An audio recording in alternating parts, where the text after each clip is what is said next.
Bab 024. Dika menyerahkan masing-masing satu box kepada Maxim, Anggun dan Sofia.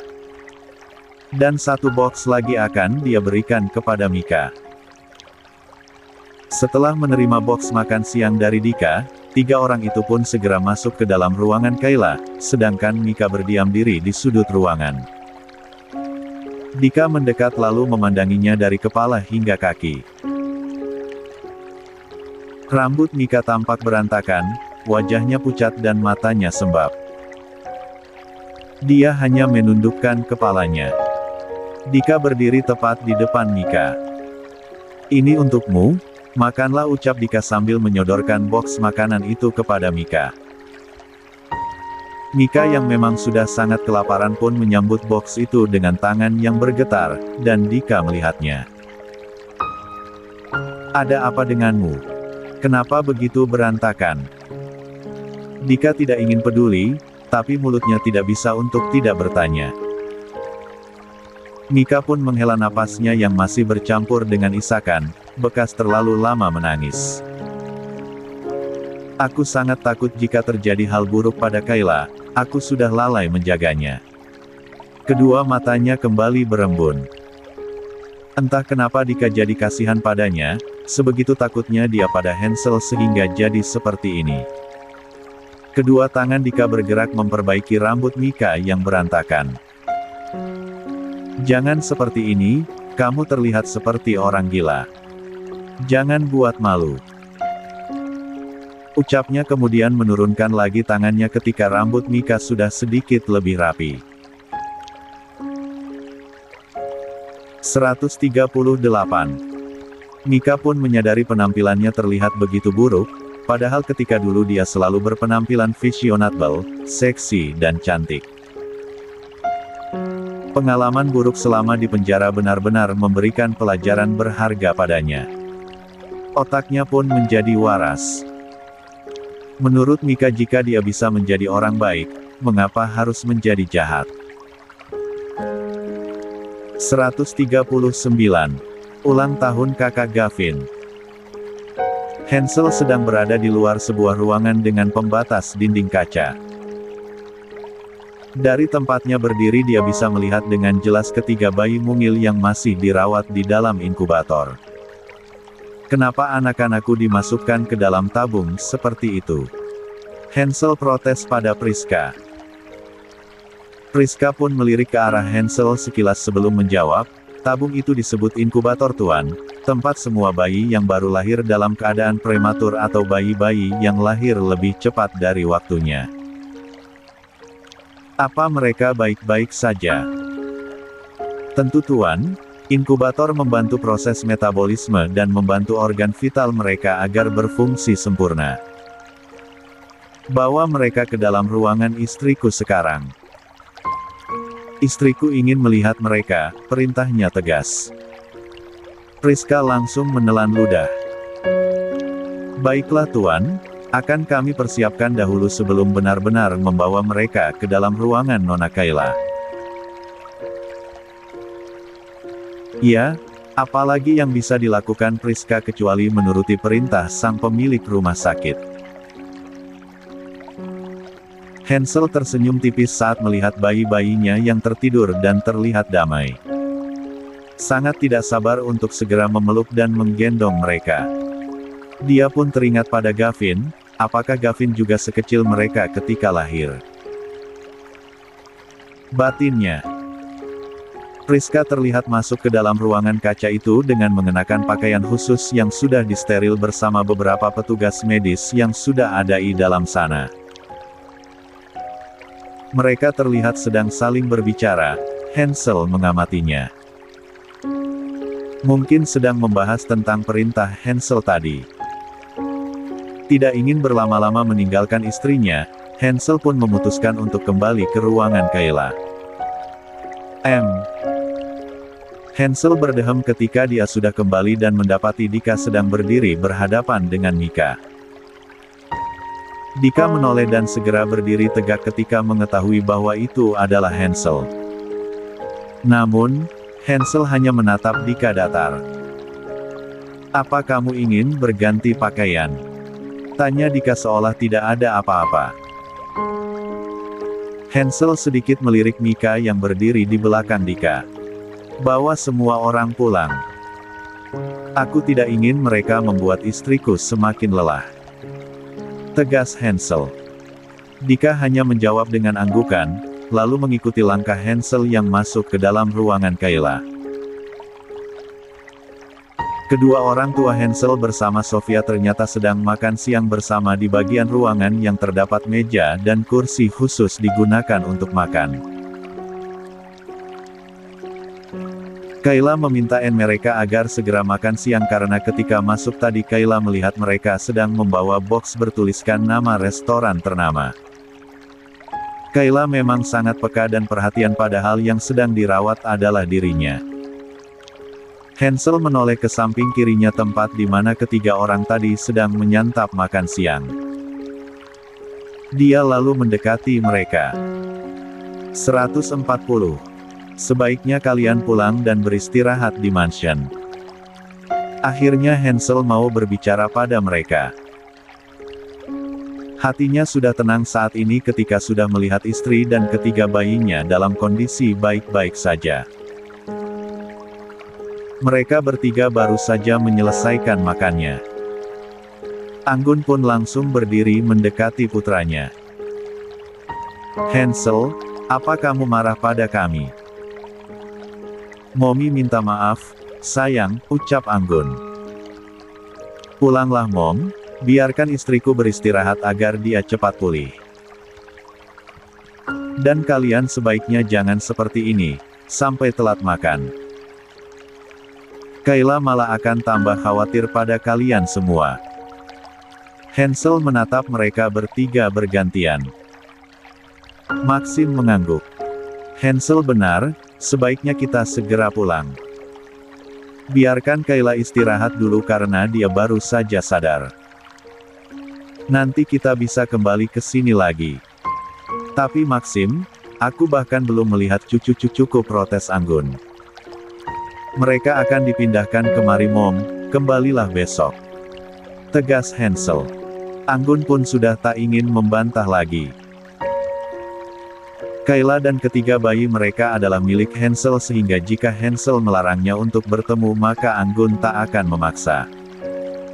Biarkan Mommy berpamitan pada Kayla dulu. Tanpa menunggu jawaban Hansel, Anggun pun berjalan ke arah Kayla. Sayang, Mommy, Daddy dan juga Sofia harus pulang dulu. Agar kamu bisa beristirahat dengan nyaman. Mommy lega karena kondisi kamu sudah kembali baik. Besok, Mommy akan kesini lagi ya. Anggun mengusap puncak kepala anak mantunya itu dengan penuh sayang. Kayla tersenyum dan sedikit mengangguk. Lia Mommy. Terima kasih sudah menjaga Kayla, Kay sudah baik-baik saja sekarang. Kayla berucap sangat pelan karena nyeri di perutnya masih terasa. Baiklah kalau begitu kami pulang dulu ya, sayang. Dika membukakan pintu untuk mereka, Anggun pun keluar disusul Maxim dan Sofia. Dika melihat keberadaan Mika yang masih setia duduk di kursi dan box makanannya masih utuh berada di sampingnya. Melihat itu Dika pun mendesah pelan. Sepulangnya mereka semua, Hansel kembali mendekati istrinya, dia melepas jas yang sedari tadi melekat di tubuhnya, lalu menarik kemejanya ke atas sehingga keluar dari balik celananya. Semua pergerakan itu tak luput dari perhatian sang istri. Biasanya ketika suaminya itu pulang kerja maka semua itu adalah tugas Kayla, setelah itu mereka akan berakhir mandi bersama di dalam kamar mandi. Kenapa memandangiku sebegitunya? Hansel tiba-tiba menggoda istrinya. Kayla tertawa namun alisnya mengernyit seperti menahan sakit. Kenapa sayang? Apanya yang sakit? Hansel langsung panik melihat ekspresi itu. Kayla sedikit menghela napas. Perutku masih terasa sakit kak, mungkin karena luka jahitan abis operasi tadi. 141. Aku akan memerintahkan Priska agar kamu jangan sampai merasakan sakit lagi. Kayla kembali tersenyum, suaminya sangat protektif padanya. Padahal hal ini memanglah normal bagi pasien pasca operasi. Kayla menggerakkan tangannya menggenggam tangan suaminya, ingin merasakan hangatnya sentuhan tangan yang sudah sering dia rasakan. Hansel pun segera mengecup punggung tangan mungil itu yang sedang berada dalam genggamannya. Sayang, aku mencintaimu. Aku juga cinta kakak. Sebulan kemudian. Kini suasana di mansion setiap paginya selalu riuh ramai oleh suara tangisan bayi-bayi kembar mungil dan menggemaskan itu. Saking kerepotannya mengurus bayi 3 sekaligus, apalagi Kayla masih dalam perawatan intensif di mansion, Hansel pun harus menyiapkan babysitter baru lagi untuk masing-masing bayi kembarnya. Sehingga total pengasuh di sana menjadi 4 orang sekaligus termasuk Bibi Gina. Hari ini tepatnya si kakak Gavin telah genap di usia 1 tahun, dan keramaian di mansion hari ini semakin riuh karena orang-orang sedang merayakan ulang tahun pertama untuk Gavin yang juga kebetulan berulang tahun di bulan yang sama dengan sang mama. Siapa lagi yang merencanakan acara meriah ini kalau bukan sang oma? Padahal Kayla hanya ingin syukuran biasa saja untuk putra sulungnya itu. Tentu saja itu tidak bisa diterima oleh keluarga terpandang seperti mereka. Karangan bunga spesial dari Tante Sandra tak pernah ketinggalan, selalu hadir di setiap momen dalam keluarga Kayla. Karena Kayla sendiri memang sangat menyukai bunga. Sini aku gendong. Hansel mengangkat Kayla dari ruang ganti untuk pindah ke kursi roda. Selama sebulan ini Kayla masih menggunakan kursi roda untuk sarana berjalannya. Tentu atas keinginan Hansel. Padahal Priska sudah sering mengingatkan agar pasiennya itu harus sering berlatih berjalan untuk menguatkan otot perutnya. Tetapi namanya jua Hansel, mana tega melihat istrinya meringis sedikit saja. Selamat ulang tahun kakak Gavin dan mama Kayla. Suara ucapan oleh seluruh penghuni mansion pun terdengar ramai. Acara dilakukan di halaman belakang mansion. Gavin sangat bersemangat meniup satu buah lilin kecil miliknya yang bertengger di atas kue ulang tahunnya. Itu pun membutuhkan usaha berkali-kali agar api kecil itu akhirnya padam. Selamat ulang tahun Ratu di hatiku. Tetaplah bersinar dan tumbuh mekar di hatiku. Sebuah kartu ucapan dengan tulisan tangan Hansel telah dibaca berulang kali oleh Kayla. Melihat itu Hansel pun membungkuk dan memberikan ciuman panjang di bibir istrinya. Selamat ulang tahun Kayla dan Gavin. 142. Mika berduka. Kayla, bolehkah aku izin sebentar? Aku ingin ke rumah sakit, ucap Mika tergesa-gesa menghampiri Kayla yang sedang memberikan ASI pada putrinya. Kayla menatap raut gelisah di wajah Mika.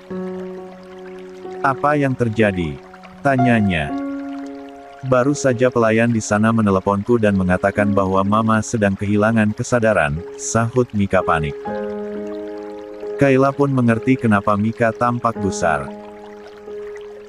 Pergilah bersama sopir, katakan kalau aku yang menyuruh untuk mengantarkanmu, ujar Kayla cepat.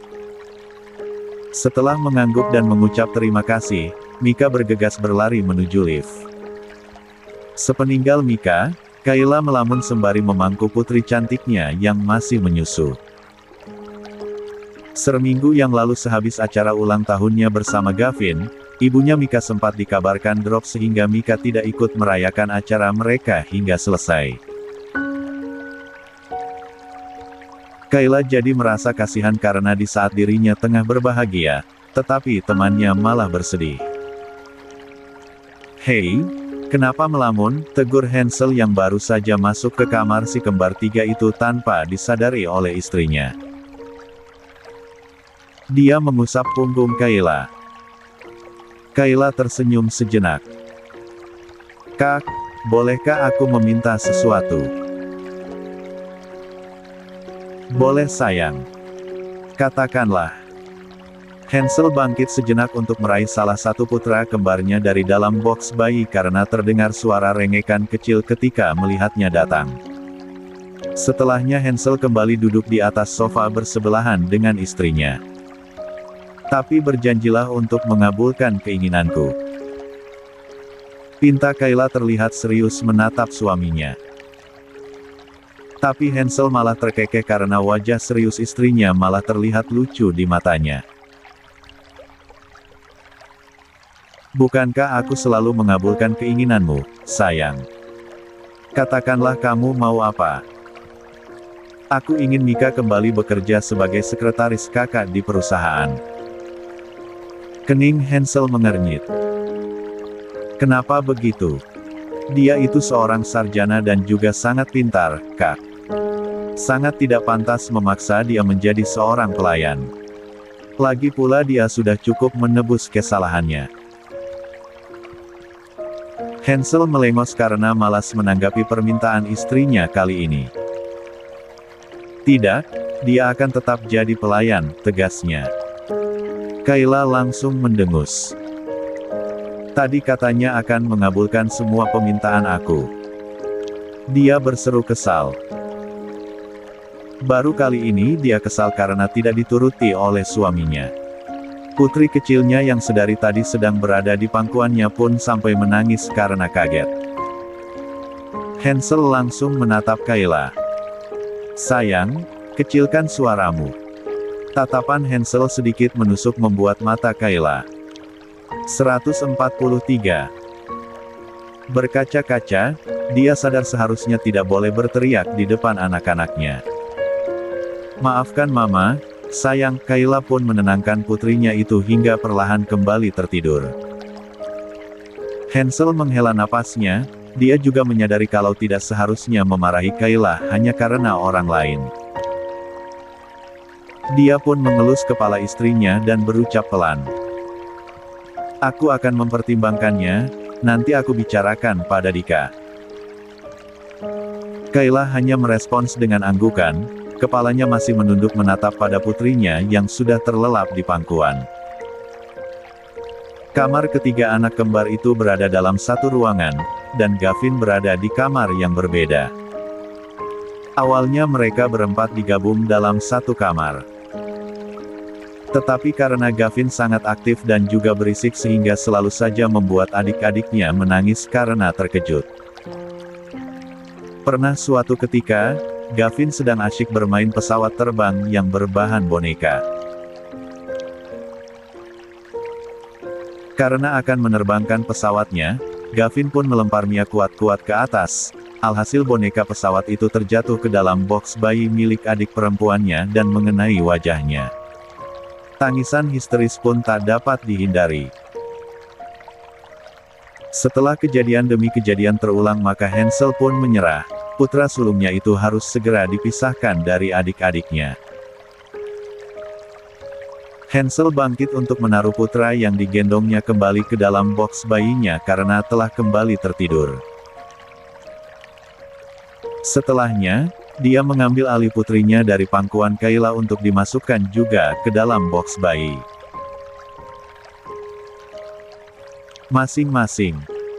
Ketiga bayi kembar tersebut memang belum diberikan nama, walaupun telah lahir sebulan yang lalu. Karena kondisi Kayla yang masih belum sembuh total.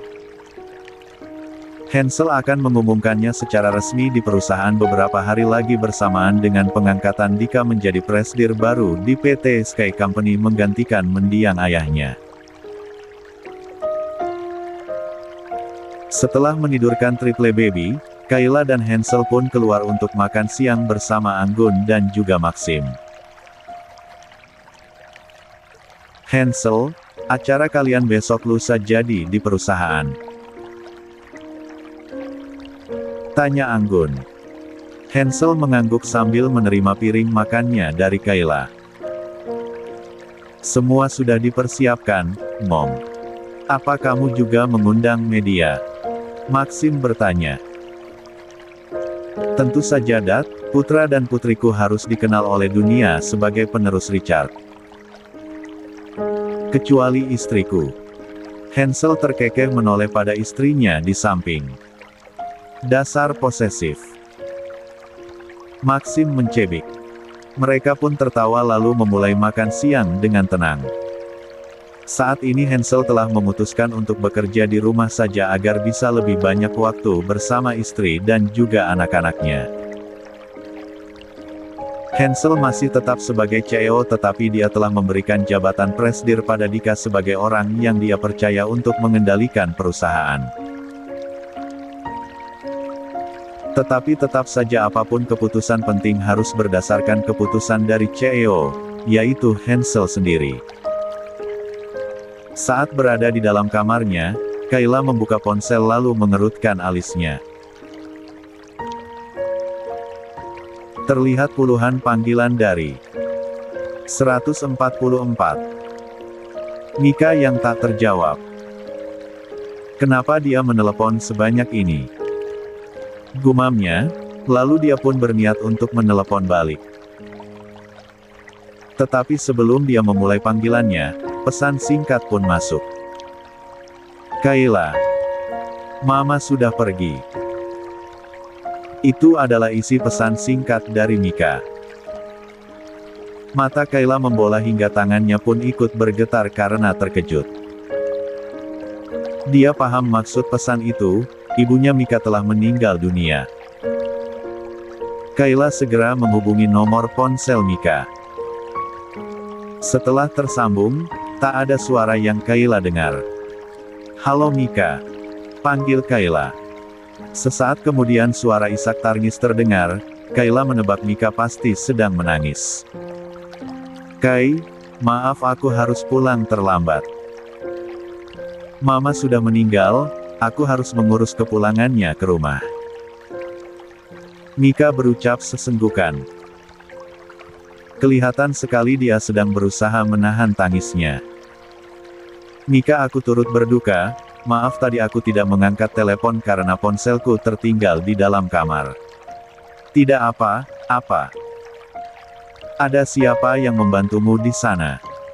Aku sendirian Kay, tapi aku bisa. Keluarga dari Mama akan segera datang ke rumah duka. Baiklah. Kembalilah ketika urusanmu telah selesai, jangan pikirkan apapun tentang pekerjaan di mansion, ya. Aku akan meminta suamiku agar kami bisa hadir di pemakaman. Terima kasih Kay, tidak usah memaksa hadir karena kamu masih belum sembuh total. Aku akan kembali begitu selesai. Baiklah, Mika kamu harus kuat. Baiklah, Kay aku akan tutup teleponnya karena ambulans sudah siap berangkat. Mika memutus panggilan mereka. Kayla termenung duduk di pinggir ranjang. Dia teringat kala ibunya meninggal ketika dia masih kecil dan belum begitu mengerti bahwa setiap manusia yang meninggal tidak akan pernah kembali lagi ke dunia ini. Dia berniat keluar menemui suaminya di ruang kerja untuk meminta agar diantarkan ke pemakaman ibunya Mika. Hansel sedang melakukan panggilan video di laptopnya ketika Kayla masuk tanpa mengetuk pintu. Dia jadi merasa dirinya tidak sopan masuk begitu saja ketika suaminya sedang rapat walaupun secara online. Hansel menatapnya sebentar dan sempat memberikan senyuman singkat padanya. Kayla yang terlanjur masuk tadi hanya memilih untuk duduk di sofa menunggu suaminya selesai dengan urusannya. 1 jam berlalu namun yang ditunggu belum juga tampak mengakhiri percakapannya yang terdengar semakin serius dengan beberapa orang yang tersambung di laptop suaminya. Mereka berbicara menggunakan bahasa asing yang hanya sedikit Kayla pahami karena pembahasan mereka tentang bisnis juga menggunakan istilah-istilah yang belum 145 pernah Kayla dengar. Kayla menunggu sambil rebahan di sofa panjang hingga ketiduran saking lamanya. Hansel tersenyum melihat kelakuan istrinya yang malah tiduran di sana, dia pun mengakhiri rapatnya. Setelahnya Hansel mendekati istrinya lalu menggendongnya menuju kamar mereka. Anehnya yang digendong malah semakin nyenyak. Dasar putri tidur, bisik Hansel. 146. Flashback Mika. Kayla terbangun ketika suaminya membaringkannya di atas ranjang. Tatapan mata mereka pun bertemu dan Hansel yang mesum langsung saja menempelkan bibir mereka. Kak, Ibu Mika baru saja meninggal. Kayla bangun lalu duduk bersandar. Aku tahu, ucap Hansel. Kapan kakak tahu? Tadi sebelum kamu masuk dan mengganggu rapatku, Dika mengirimiku pesan. Pesan apa? Hansel terkekeh.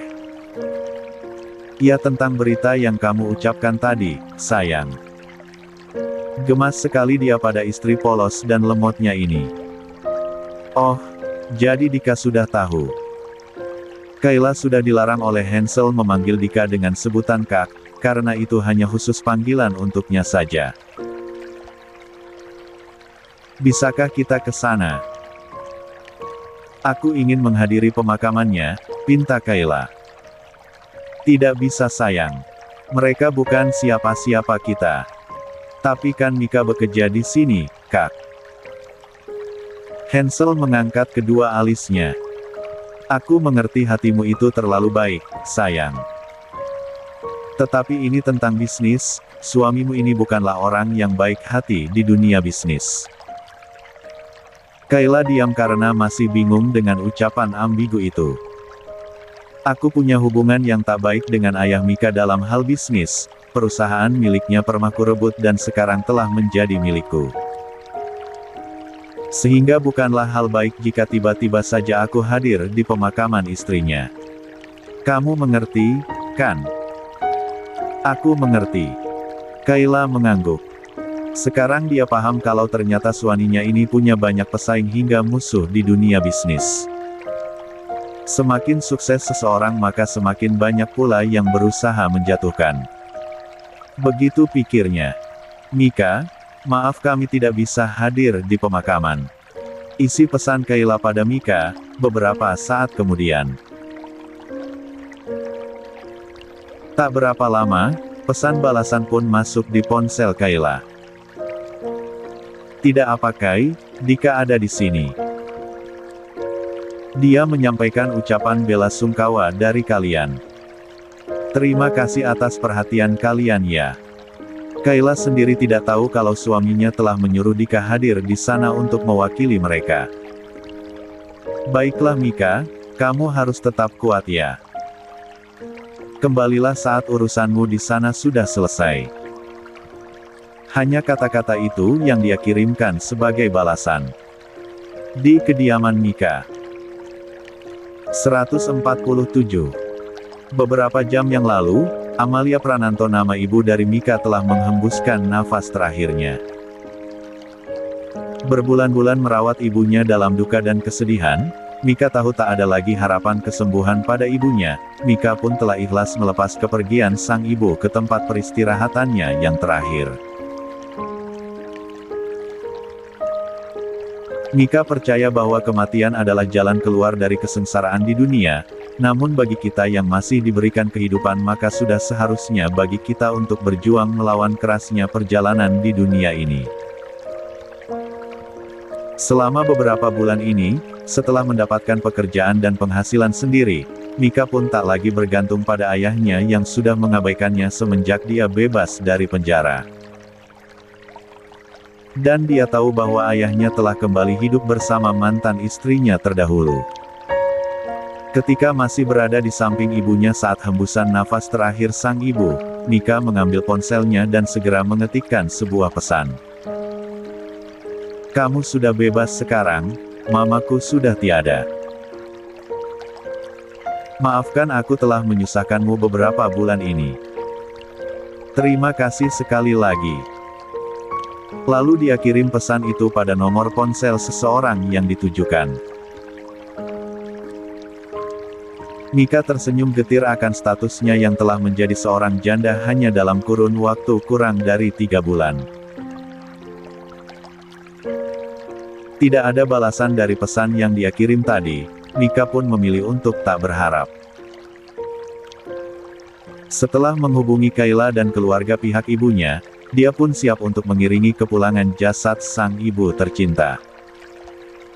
Semua dia kerjakan seorang sendiri, tidak ada yang menemaninya kecuali air mata. Sesampainya di rumah yang selama 25 tahun menjadi tempat tinggalnya itu, suasananya sudah ramai oleh para pelayat dan juga keluarga mendiang ibunya yang menyambut kedatangan mereka. Mika ikut di dalam ambulans yang mengantar jasad ibunya.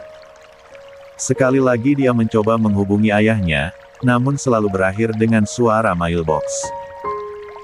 Mika menghembuskan nafas berat, tak ingin lagi berharap pada ayahnya. Mika, badan kamu kurus sekali. Apa kamu kurang tidur, sayang? Tegur Amina adik dari mendiang ibu Mika.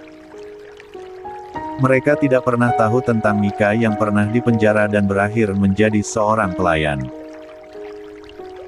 Untung saja ketika di rumah sakit dia sempat berganti pakaian sehingga saat ini dia sudah tidak mengenakan seragam pelayan lagi.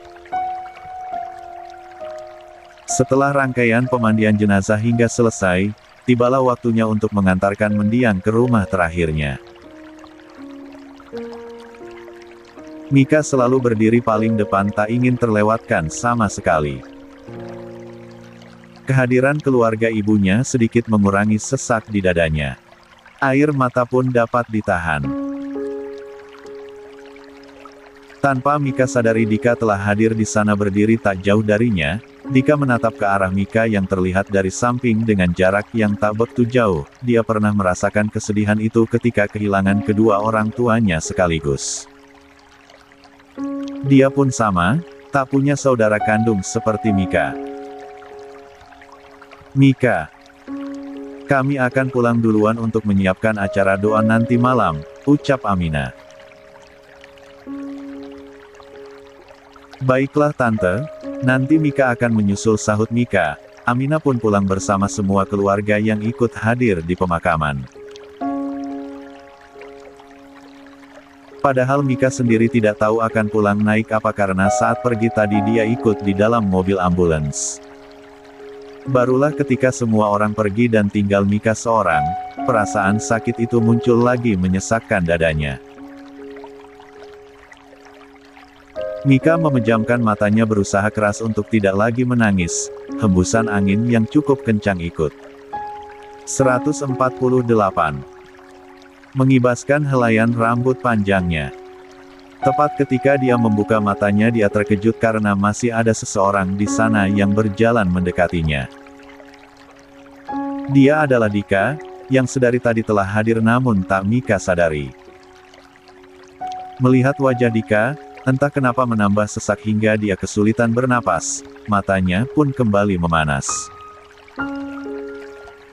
Mika berpikir, Dika akan membentaknya dan memarahinya lagi karena telah memaksa pria itu menikahinya demi memenuhi keinginan terakhir ibunya, dan baru saja tadi dia pun dengan beraninya memutuskan pernikahan mereka hanya lewat pesan singkat. Namun apa yang Mika pikirkan nyatanya salah besar. Dika mendekat lalu menariknya ke dalam pelukannya. Terkejut dengan apa yang dia terima, Mika tak mampu lagi menahan tumpahan air mata yang sudah susah payah dia tahan. Saat ini yang dia butuhkan memanglah sebuah pelukan hangat yang bisa membuatnya membagi semua beban pikiran dan kesedihannya. Dia remas ke meja Dika dengan genggaman erat dan menangis sejadi-jadinya dalam pelukan laki-laki angkuh yang telah menjadi suaminya secara paksa itu. FLASHBACK-ON. Ketika Kayla masih dalam keadaan hamil besar, Hansel dan Dika mendadak harus berangkat keluar kota karena harus mengunjungi lokasi tempat pembangunan proyek yang sudah hampir rampung namun terjadi sedikit kendala. Tolk ingin mengecewakan kliennya jika pengerjaan terkendala, maka Hansel pun turun tangan langsung bersama Dika. Malam harinya, Kayla mendadak ngidam ingin makan sate kambing di tempat yang lumayan jauh dari mansion. Mika pun bergegas pergi seperti biasanya, jika sedang tidak ada Hansel maka dialah yang selalu siaga memenuhi keinginan ngidam Kayla. Karena waktu itu sudah sekitar jam 11 malam, ternyata garasi tempat mobil yang biasa digunakan oleh Mika telah terkunci, celingak-celinguk mencari penjaga namun tak juga tampak. Akhirnya Mika melihat sebuah mobil berwarna biru navy terparkir tak jauh dari sana. Dia pun mendekat dan mengenali bahwa mobil itu adalah milik Dika. Tiba-tiba saja muncul seorang penjaga menghampiri padahal tadi Mika tak melihat keberadaannya. "Mika, kamu mau kemana?" tanya penjaga. "Pak Eko, aku mau keluar beli sate untuk Nona Kayla. Garasinya sudah terkunci, sebentar aku masuk dulu mencari kuncinya," ucap penjaga. "Apa Pak Eko punya kunci mobil ini?" "Iya ada, tadi Tuan Dika tergesa-gesa pergi bersama Tuan Hansel jadi kunci mobilnya tertinggal. Tuan Dika meneleponku agar mengambil kuncinya dan dia bilang tidak usah dimasukkan ke garasi karena dia akan pulang malam ini juga dan harus pergi lagi ketika tiba nanti. Kalau begitu sini kuncinya biar aku pakai mobil ini saja, kelamaan kalau menunggu Pak Eko ke dalam dulu." "Kamu bisa pakai mobil ini. Semua mobil sama saja, kan?" Mika lalu menyahut kunci mobil itu dari tangan Pak Eko. 149. "Hati-hati Mika, ini mobil kesayangan Tuan Dika," Pak Eko mengingatkan. Mika hanya mengangguk lalu melaju meninggalkan mansion. Sedikit kaku mengoperasikan mobil canggih itu, namun dia tetap bisa mengendarainya dengan baik. Setelah sate sudah di tangan, Mika pun buru-buru pulang. Waktu sudah menunjukkan pukul 12 malam. Kasihan pada Kayla yang menunggu selarut ini, dia memilih untuk memperdalam injakan pedal gasnya. Merasa dirinya yang sudah lihai menyetir apalagi kondisi jalanan yang sudah tidak ramai karena sudah larut malam, Mika semakin melaju kencang. Namun hari naas tidak ada di kalender, karena sedikit mengantuk Mika kehilangan kendali dan menyerempet trotoar membuat mobilnya berputar-putar karena dia menginjak rem secara mendadak. Adegan itu sungguh menegangkan, Mika panik. Beberapa saat setelah hilang kendali, akhirnya dia pun mampu menghentikan molnya. Dia mengatur nafas lalu melihat ke sekitar, syukurnya tidak ada pengendara lain sama sekali, jalanan memang sangat sepi. Perlahan dia mulai menginjak pedal gas lagi lalu menepikan mobilnya untuk mengecek kondisi mobil yang sempat terbentur trotoar. Untungnya dirinya juga tidak lecet sedikit pun karena mengenakan sabuk pengaman. Dengan detak jantung yang masih berdebar, Mika turun dan memeriksa bodi mobil. Betapa kagetnya dia ketika melihat ada sedikit penyok dan juga baret di sisi kanan bawah mobil mewah itu. "Matilah aku," ucapnya panik. Dia pun sempat mondar-mandir karena bingung akan berbuat apa. Lagi-lagi dia teringat pada Kayla yang pasti sedang menunggu pesanannya. Mika pun memutuskan untuk pulang saja dan akan membawa mobil Dika ini ke bengkel keesokan paginya. Pasrah dengan uang gajinya yang sudah pasti akan habis banyak untuk memperbaiki penyok tadi. Semarah apapun Dika nantinya, dia sudah bertekad akan menghadapinya. 150. Nikahi aku. Terima kasih, Mika. Kayla menerima sate pesanannya yang sudah dibelikan oleh Mika. Dia dan Mika sedang berada di dalam kamar saat ini. "Ayo makan bersamaku, ini kebanyakan," ajak Kayla. Mika mana selera makan setelah mengalami kejadian naas barusan. Namun, ia tetap membuka bungkusan sate lengkap dengan lontongnya itu lalu menghidangkannya di atas meja. "Terima kasih, tapi aku sudah sangat kenyang," tolak Mika. Kayla memperhatikan wajah Mika yang berkeringat. "Apa kamu berlari dari lantai 1? Guraunya. "Ah tidak, aku hanya kepanasan, apa mau aku temani?" Mika mulai gugup. Kayla mengangguk. Mika pun menemani Kayla makan hingga selesai dan baru keluar dari kamar itu ketika Kayla telah tertidur di ranjangnya. Semalaman Mika tak nyenyak tidur karena terus kepikiran soal mobil yang penyok tadi. Meskipun Kayla sempat mengatakan bahwa suaminya dan Dika akan pulang esok pagi. Artinya, Dika tidak pulang malam ini. Ketika dini hari barulah dia tertidur, namun dia terbangun lagi hanya beberapa jam setelahnya karena alarm di ponselnya telah berbunyi. Semalam dia sudah izin pada Kayla, kalau pagi ini dia akan menjenguk ibunya, sehingga ketika bangun pada pukul 5 pagi dia pun langsung bersiap untuk membawa kabur mobil Dika ke bengkel sebelum ketahuan oleh si empunya. Mika mulai berjalan mengendap-endap hingga berhasil keluar dari mansion dan sekarang sudah berada di area pekarangan belakang, tempatnya menyembunyikan mobil Dika. Ternyata Pak Eko terlihat sudah berdiri di samping mobil Dika. "Ketahuan deh," batin Mika. Benar saja, saat itu wajah Pak Eko sudah tampak tak bersahabat, pasti dia juga akan kena amuk oleh Dika karena Dika menyerahkan mobil itu untuk dia jaga. "Mika, apa yang kamu lakukan pada mobil ini?" seru Pak Eko. "Apa Tuan Dika sudah pulang?" Mika malah bertanya balik. "Belum," sahut Pak Eko garang. "Pak Eko maaf semalam aku kecelakaan, mungkin karena mengantuk. Sekarang aku akan membawa mobil ini ke bengkel.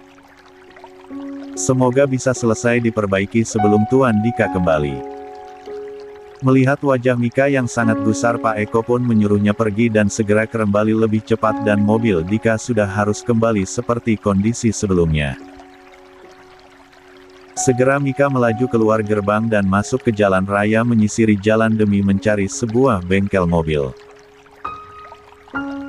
Hampir 1 jam berkeliling tak juga dia temukan apa yang dia cari. Jelas saja, mana ada bengkel buka jam 6 pagi.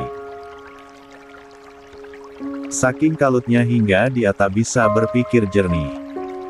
151. Mika pun memutuskan untuk ke rumah sakit saja menjenguk ibunya sambil menunggu waktu biasanya bengkel-bengkel akan mulai buka. Beberapa saat yang lalu, di mansion. "Pak Eko, di mana mobilku?" tanya Dika. Ternyata 30 menit setelah Mika pergi tadi, Dika pun tiba bersama Hansel menggunakan mobil yang lain. Hansel langsung masuk ke dalam mansion sedangkan Dika yang tak melihat keberadaan mobilnya pun langsung menginterogasi Pak Eko selaku penjaga yang bertanggung jawab kala itu. Pak Eko kaget bukan kepalang, nyawanya pun serasa ikut terancam. "Maaf, Tuan. Mobilnya dibawa oleh Mika." Pak Eko langsung jujur saja karena dia takut disalahkan. Apa dia sudah gila? Berani-beraninya memakai mobil orang seenaknya. Apa yang ditakutkan oleh Pak Eko pun terjadi. Dika mengamuk padanya dan Pak Eko tak berani menjawab. "Aku menitipkan mobil itu padamu lalu kenapa kau berikan pada orang lain? Kau mau dipecat? Hah? Di mana dia sekarang?" Saya juga tidak tahu, Tuan. Dasar tidak becus. Dika pun segera melacak GPS yang terpasang di dalam mobilnya melalui ponsel pintarnya dan dengan segera mengetahui di mana keberadaan Mika. Cari mati dia gumamnya, lalu masuk ke dalam mansion. Dia ingin mandi dan berganti pakaian, setelah itu baru akan mendatangi Mika dan membuat perhitungan dengannya. Di rumah sakit. Mama kenapa selalu menolak makanan yang diberikan oleh dokter? Apa Mama mau makanan yang lain, biar Mika belikan? Mika sedih saat melihat ibunya yang selalu menolak makanan yang diberikan padanya. Paling mau makan 1 atau 2 suap saja, setelah itu sudah tidak mau lagi. Ibunya hanya menggelengkan kepalanya, tampak 1 tetes air mata mengalir di sudut matanya. Mama kenapa menangis? Kan sekarang ada Mika di sini. Mama ingin apa bilang saja akan Mika penuhi sekarang juga, ucap Mika tersenyum dengan semangat agar ibunya mau bicara padanya. Sejak Mika datang ibunya itu hanya diam dan bersedih. Sayang, Mama tidak akan bisa bertahan lebih lama lagi di dunia ini. Akhirnya Amalia pun mulai berbicara walau sangat pelan. Mama jangan bicara begitu, Mika tidak suka. Kita akan bersama-sama selamanya, ingat. Mika mulai ikut sedih jika ibunya sudah mengungkit tentang kematian. Amalia tersenyum getir. Kabulkanlah 1 keinginan Mama agar Mama bisa tenang, Mika. 152. Mika akan kabulkan, katakanlah apa yang Mama inginkan. Ucapnya memaksakan senyumnya. Mama ingin melihat kamu menikah sayang, di sini saat ini juga. Amalia sepertinya sudah sangat kesulitan untuk bicara. Napasnya pun terengah. Mika terkejut sekali, karena permintaan itu mana bisa dia kabulkan semudah itu. Mama sebaiknya jangan bicara dulu ya, agar napasnya tidak sesak. Mika mencoba mengalihkan pembicaraan. Namun, Amalia tampaknya tak terpengaruh. Mama ingin melihat ada laki-laki yang nantinya bisa menjagamu ketika Mama telah tiada, sayang. Mika menelan ludahnya.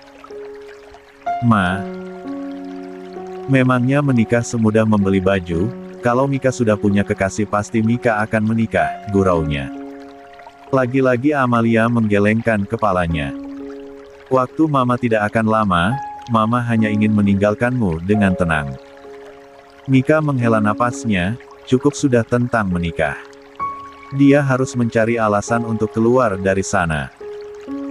Lalu dia teringat akan mobil Dika yang harus segera dibawa ke bengkel. Mika melirik jam tangannya. Ma, Mika mau pergi dulu sebentar. Amalia menahan tangan putrinya itu dengan tenaga yang tersisa. Mika jangan pergi dulu, kamu berjanji akan mengabulkan keinginan Mama. Mama hanya ingin itu saja, sayang. Sesak dada Mika karena kali ini tidak bisa mengabulkan keinginan ibunya, tapi mau menikah dengan siapa? Seandainya dia sudah memiliki kekasih, tentu dia akan segera minta dinikahi. Mika pun berusaha melepaskan pegangan tangan ibunya yang tak seberapa kuat itu. Sudah dulu ya, Ma. Mika akan segera kembali lagi ke sini.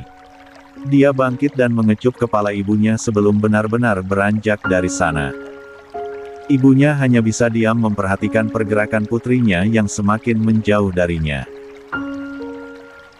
Saat itu Mika sudah berniat untuk keluar karena diburu waktu dan juga tanggung jawab tentang mobil Dika yang harus segera dia perbaiki. Namun, sebelum tangannya meraih gagang pintu tiba-tiba saja seseorang telah membukanya dari luar. Mika membeku dan matanya membola.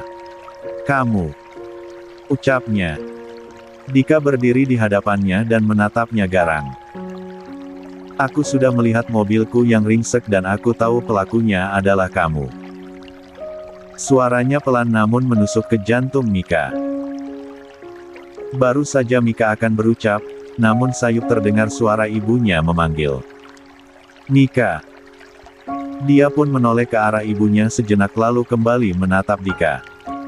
Sebentar akan aku jelaskan, jangan kemana-mana dulu, ucapnya lalu segera menghampiri ibunya. Dika hanya berdiri sambil matanya mengikuti pergerakan Mika. Cih, memangnya apa yang mau dia jelaskan, gumamnya. Namun, dia tak bergerak juga dari tempatnya berdiri seolah sengaja menunggu. 153. Ma, istirahatlah. Mika hanya akan keluar sebentar saja dan segera kembali ke sini lagi. Apa dia kekasihmu? Amalia tak memedulikan ucapan Mika. Mendengar pertanyaan itu Mika tentu kaget. Apa? Amalia tersenyum. Panggil dia kemari agar mama bisa bicara dengannya. Susah payah dia mengucapkan kata-kata. Ma. Sudahlah lebih baik Mana istirahat ya. Mika buru-buru ada yang harus dikerjakan, tunggu Mika kembali sebentar saja. Mika seakan menulikan telinganya, posisinya benar-benar terdesak sekarang. Antara keinginan sang mama dan juga tanggung jawab pada mobil Dika. Mika, waktu mama sudah tidak lama, mama ingin kamu menikah dengannya sekarang juga. Mama mohon, sayang. Biarkan mama pergi dengan tenang. Mika yang menganggap permintaan ibunya ini sangat konyol, menjadi sedikit emosi. Ma, sudah cukup. Mika tidak akan menikah dan ini terakhir kalinya mama membahas tentang pernikahan. Mika pun tak mau memedulikan lagi permintaan ibunya itu, dia langsung berdiri dan bersiap menghadapi satu masalah lagi, yaitu Dika. Namun baru saja berjalan beberapa langkah dari ranjang ibunya, suara indikator jantung pun terdengar nyaring dan panjang. Mika begitu terkejut hingga jantungnya berdegup kencang. Melihat ke arah ibunya, ternyata sedang tak sadarkan diri. Tolong Dika, lakukan sesuatu. Ika panik hingga tak bisa berpikir jernih. Dika yang tadinya masih belum puas memarahi Mika pun tak lagi memikirkan emosinya, dia segera bergerak memencet tombol Nurse agar petugas medis segera datang. Sedangkan Mika menangis karena panik. Mama. Jangan begini Ma, Mika mohon jangan tinggalkan Mika sendirian. Mika menggoyang-goyangkan tubuh ibunya berharap dengan begitu ibunya akan terbangun. Dika yang berdiri di belakang Mika pun menarik lengannya.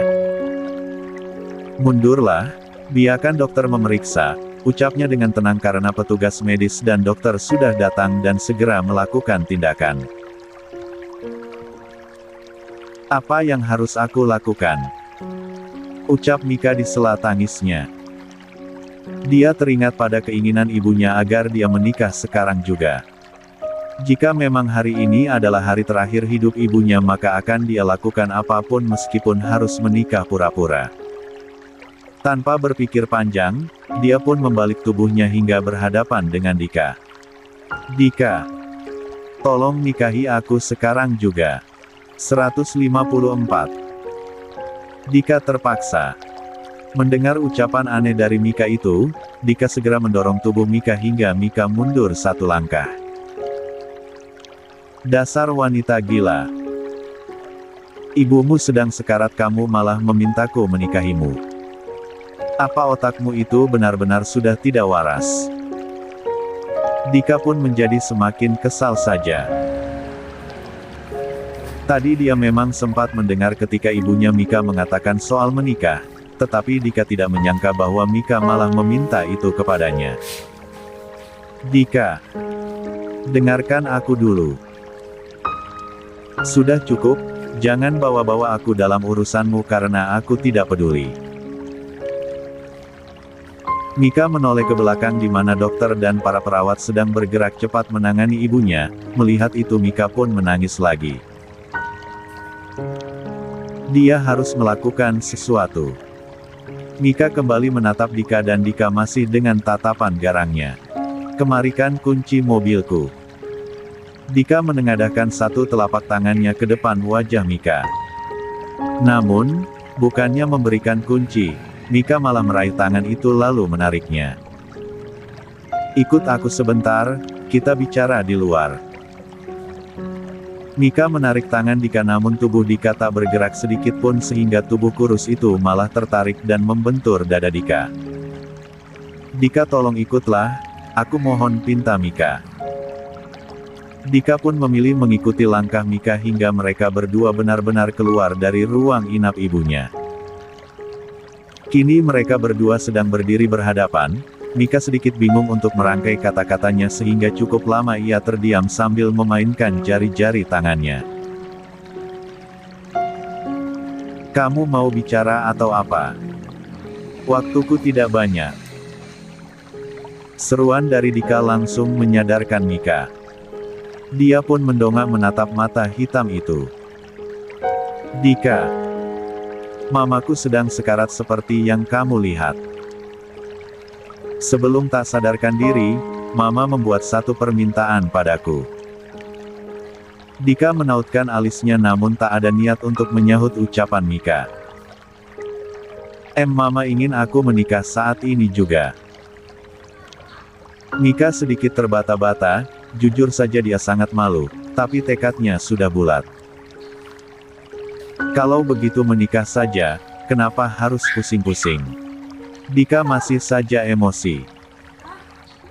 Dika, kalau aku memiliki kekasih tentu aku sudah akan menikah dengannya, tapi saat ini aku tidak punya siapa-siapa. Cek, tidak usah bertele-tele cepat katakan apa maksudmu itu desak Dika karena dia juga terburu-buru masalah pekerjaan. Tak ada pilihan lain, akhirnya Mika berkata, aku meminta pertolonganmu saat ini Dika, aku ingin kamu bersedia menikah denganku. Dia mengatupkan kedua tangannya di hadapan Dika. 155. Apa? Apa kamu sudah gila? Kenapa aku? Aku tidak mau menikah dengan wanita sepertimu. Ucapan Dika itu tentu saja membuat hati Mika sedikit merasa sakit. Namun demi ibu, akan dia buang jauh-jauh harga dirinya itu. Mika pun langsung berlutut di bawah Dika. Aku mohon Dika, tolong aku kali ini saja, hanya mengucap ijab kabul setelah itu kamu boleh menceraikanku. Aku berjanji tidak akan menuntut apapun darimu. Mata Dika langsung membola. Apa kamu pikir pernikahan hanya sebuah permainan, Mika? Gila kamu. Namun Mika tak patah semangat sampai tangannya pun bergerak menyentuh kaki Dika. Aku hanya punya mama, Dika. Apa salahnya jika aku ingin membuatnya bahagia di detik terakhir hidupnya? Aku harus apa? Tangisnya pun makin pecah. Dika sedikit terkejut dengan apa yang Mika lakukan, dia menoleh ke arah orang-orang yang berlalu lalang di sekitar lorong tempat mereka berada, semuanya memberikan tatapan tak suka padanya. Dika yang sedang berdiri gagah mengenakan setelan jas sedangkan Mika yang sedang berlutut mengenakan seragam pelayan. Sangat tampak jelas kalau orang-orang pasti mengira bahwa Dika adalah majikan yang tengah mengintimidasi pelayannya. Mika cepat bangun, orang-orang bisa menuduhku sedang berbuat jahat padamu kalau kamu terus seperti ini, bisik Dika agak keras agar suaranya bisa didengar oleh Mika. Katakan dulu kalau kamu menyetujui permintaanku, aku mohon Dika hanya untuk hari ini saja. Dika mengerang frustasi sambil mengacak rambutnya sendiri. Astaga iya. Cepat berdiri sekarang juga. Sial. Kentara sekali raut kesal di wajahnya. Mika pun dengan cepat berdiri, tingginya Mika hampir sampai di telinga Dika, kulitnya sedikit coklat dan tubuhnya sangat ramping lebih ke kurus. Terima kasih, Dika. Aku akan memberitahu pada Mama sekarang juga, raut wajah Mika seketika lega. Sekarang dia akan menemui ibunya dan segera mengabulkan permintaan sang ibu untuk menikah saat ini juga. Di dalam ruang inap ibunya, suasana sudah tidak sepanik tadi. Suara indikator pun sudah terdengar normal. Tetapi sang ibu masih belum membuka matanya. Dokter, bagaimana Mama? Tanya Mika pada dokter laki-laki yang tadi sempat menangani ibunya. Nona Mika, dapat saya sampaikan bahwa kondisi Ibu Amalia sudah tidak bisa kita harapkan lagi untuk kesembuhannya. Pasien dengan kondisi seperti ini akan lebih banyak tertidur karena kesadaran sudah sangat menurun. Berdoalah yang terbaik untuk ibumu. Apa yang harus aku lakukan, dokter? Biasanya jika kondisi pasien sedang tidak sadarkan diri maka alam bawah sadarnya masih bisa mendengar apa yang ada di sekitarnya, hanya saja pasien sendiri tidak dapat merespons. Banyak kasus yang seperti ini dapat disembuhkan dengan bantuan komunikasi dari orang terdekat sehingga terhubung ke alam bawah sadar pasien itu sendiri, sehingga tidak sedikit pasien tersebut bisa sadar karena muncul keinginan kuat untuk bangun dari tidurnya. Mungkin kamu bisa mencobanya dan semoga Tuhan berbaik hati pada ibumu. Saya permisi dulu.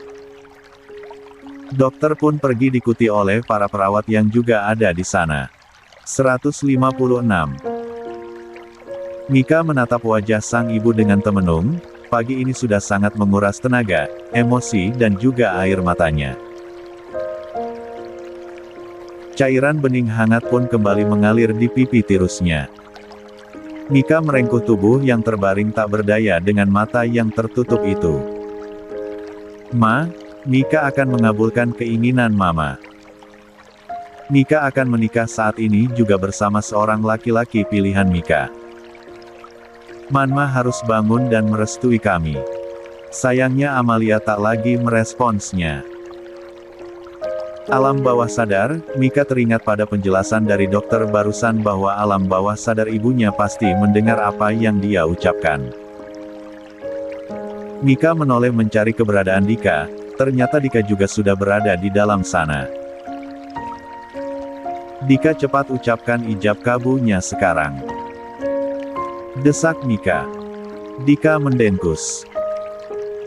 Cek, dasar bodoh. Bukankah tadi dokter sudah bilang kalau alam bawah sadar ibumu bisa mendengar kita semua yang ada di sini?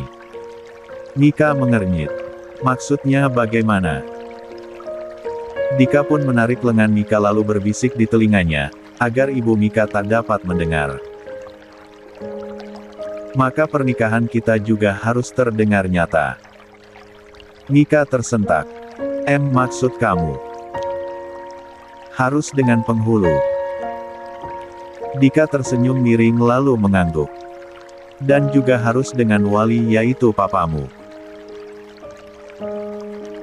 Dika yakin Mika akan mundur dari keinginannya setelah mengetahui persyaratan menikah yang sebenarnya. Tunggu, apa kita akan menikah secara resmi? Dika hanya mengangkat kedua alisnya, berharap Mika akan menyerah. Tetapi bukankah setelah kita menikah aku mengizinkan kamu untuk langsung menceraikanku? Kalau menikah secara resmi kita pasti akan kesulitan bercerai nantinya. Dua orang itu berbicara saling berbisik karena takut kalau ibunya yang tertidur itu akan mendengar rencana gila mereka itu. Itu terserah kamu, Berani berbuat maka harus berani juga bertanggung jawab, sahut Dika enteng. Dia yakin Mika akan membatalkan niat bodohnya itu. Namun hal yang di luar prediksi Dika pun mengejutkannya. Baiklah, aku akan menelepon Papa, agar dia bisa hadir di sini sebagai wali, ucap Mika dengan yakin. Dika terdiam sambil mengedipkan kedua matanya, temangu dan tak menyangka ternyata wanita di hadapannya ini tangguh juga. Dia pun termakan omongannya sendiri. Mika bergegas mencari ponselnya, setelah ketemu dia pun menimang-nimang sejenak, ucapan apa yang akan dia sampaikan pada ayahnya yang sudah tak peduli lagi pada ibunya sehingga dia pun ikut menjauhi sang ayah. 157. Flashback off. Pa. Sapa Mika ketika sambungan teleponnya telah terhubung dengan ayahnya. Reza terdiam sejenak. Mika, apa terjadi sesuatu padamu? Mika menelan ludahnya, ayahnya itu sangat menyayanginya namun karena Reza mencampakkan sang ibu ketika sedang sakit maka Mika pun tak mau lagi menemuinya. Tak ingin membuang waktu, Mika langsung saja pada intinya agar Reza tidak perlu menuduh Amalia hanya berpura-pura menyuruh putrinya menghubunginya hanya agar dia datang menemui Amalia. Itulah yang Mika benci dari seorang Reza. Ini bukan tentang Mama, Pa. Mika meminta kehadiran Papa untuk menikahkan Mika. Menikah? Apa benar kamu akan menikah, sayang? Dengan siapa? Apa dia sepadan dengan kita? Reza terdengar kaget sekaligus sombong. Padahal dia sendiri sudah kehilangan perusahaannya dan sekarang hanya mendompleng pada perusahaan keluarganya yang lain.